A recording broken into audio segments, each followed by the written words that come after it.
있습니다. 제가 작년에 그 9.11 테러 현장에 9.11 8주년 추모식을 할 때 제가 가봤습니다. 그날 마침 비가 굉장히 많이 왔습니다. 그럼에도 불구하고 미국의 현직 부통령이 8년이 지난 그 추모식에 참석을 하고 거기에 모인 많은 미국 국민들이 절절히 그때 순직한 경찰관, 소방관에 대해서 추모하는 모습을 저는 봤습니다. 그리고 지금도 우리는 익히 알고 있습니다. 미국은 미군들이 60년 전에 우리나라에서 많은 미군이 여기 와서 전사를 했지 않습니까? 전사한 미군 병사들의 유해를 지금도 열심히 발굴해내고 있습니다.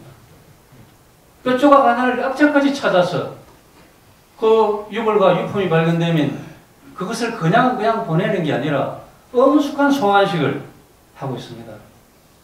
그 뼈 조각을 가져가서 다시 웰링턴 국립묘지에 가서 흰 100마리 등장하는 아주 엄숙한 송환식을 하고 있습니다.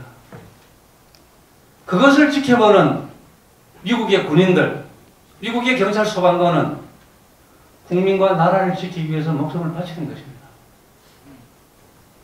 저는 국가의 모습은 이런 것이어야 된다고 생각했습니다.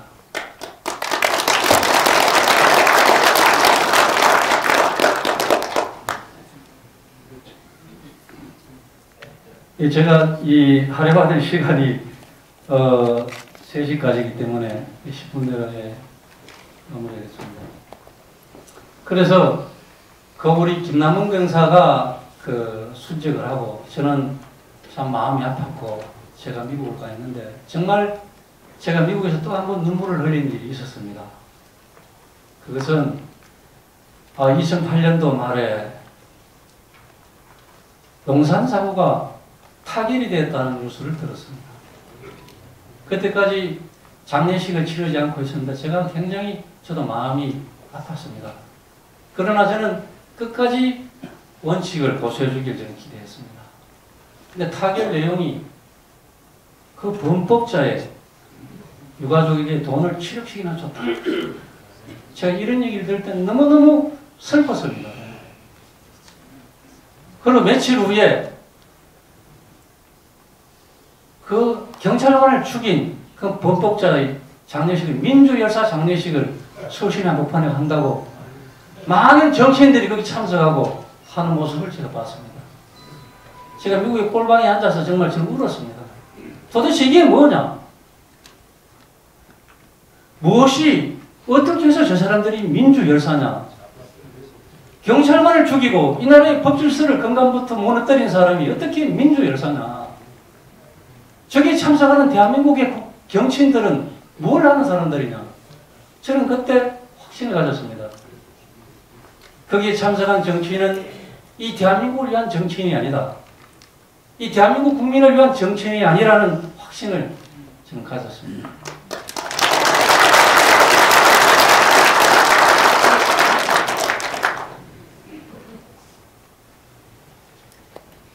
그래서 정말로 우리의 국군과 우리의 경찰이 나라가 어려울 때, 국민이 어려울 때 자기 목숨을 초계와 같이 던질 수 있도록 늘 군과 경찰의 사기를 관리해 주는 것은 국가의 중요한 책무라고 저는 생각을 합니다.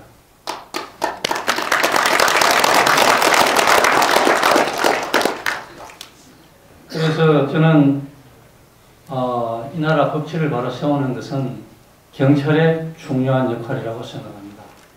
우리 경찰이 그 역할을 미국 경찰같이 당당하게 소신껏 잘할 수 있기 위해서는 우리 경찰에게도 이제는 힘을 실어줘야 된다. 저는 그렇게 생각을 합니다.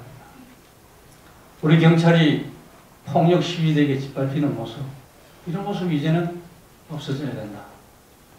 저는 일본에 있는 우리 동포분들과 미국에 있는 동포분들하고 많은 대화를 합니다. 정말로 많은 애국심을 가지고 있습니다.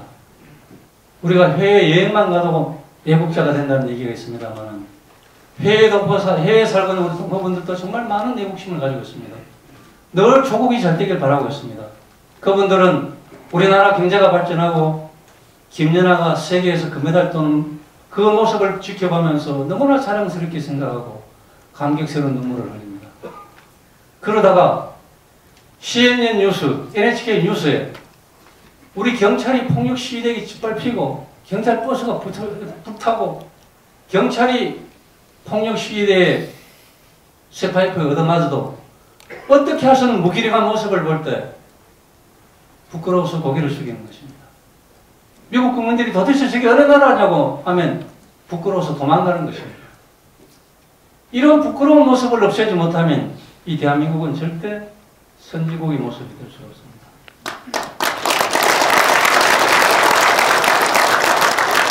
국제사회에서 우리가 코리아라는 이 패스포드를 가지고 우리의 여권을 가지고 해외에 나갔을 때 선진국민의 대우를 받을 수가 없는 것입니다. 그래서 저는 이 경찰의 역할이 정말로 중요하다 이렇게 생각합니다. 서울 도심에서 화염병이 날아다니고 경찰이 폭력 시위대에게 얻어맞는 모습이 세계 방방곡곡 이렇게 뉴스로 전해질 때 우리나라에 외국인이 투자 안 합니다. 관광 안 옵니다. 우리 경제에도 밀접한 관계가 있는 것입니다. 이제는 우리 경찰에게도 투자를 해야 됩니다. 제가 생각할 때는 우리 전역경을 빨리 없애야 된다고 생각합니다. 제가 이 책을 쓰면서 우리 경찰의 발전 과제를 몇 가지 써봅니다만은 우리 국민들이 경찰의 수준을 생각할 때 전경, 의경을 보고 우리 경찰의 수준이다 이렇게 생각하는 경향이 많은 것 같습니다. 길거리에서 교통사고 하는 전역경들 얘들이 뭐 알아? 뭐 이런 생각을 하면서 우리 경찰의 모습이라고 생각하는 것입니다. 그것이 우리 경찰의 모습은 아닌 것입니다.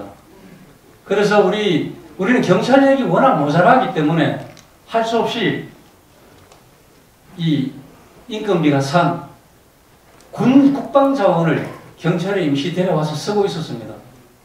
이제는 그것을 직업경찰관으로 대체해야 됩니다.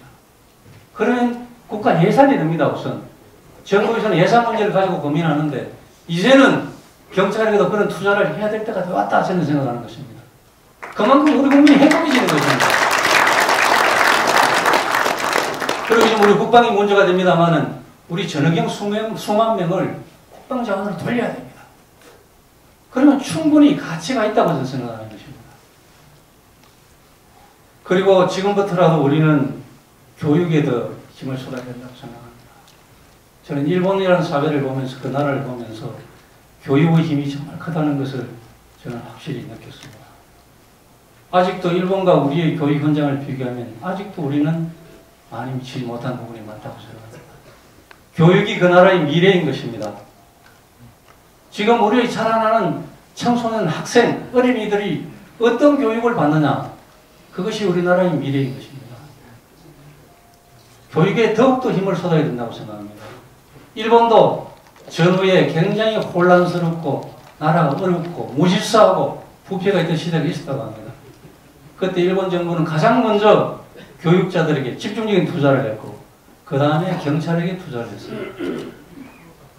그리고 일본은 우리가 해방되고 난 뒤에 경찰에게 많은 힘을 실어줬습니다. 그래서 지금 일본이 이렇게 질서 있고 투명하고 깨끗한 나라가 됐다는 것을 우리가 참고로 느끼고 있다고 생각합니다.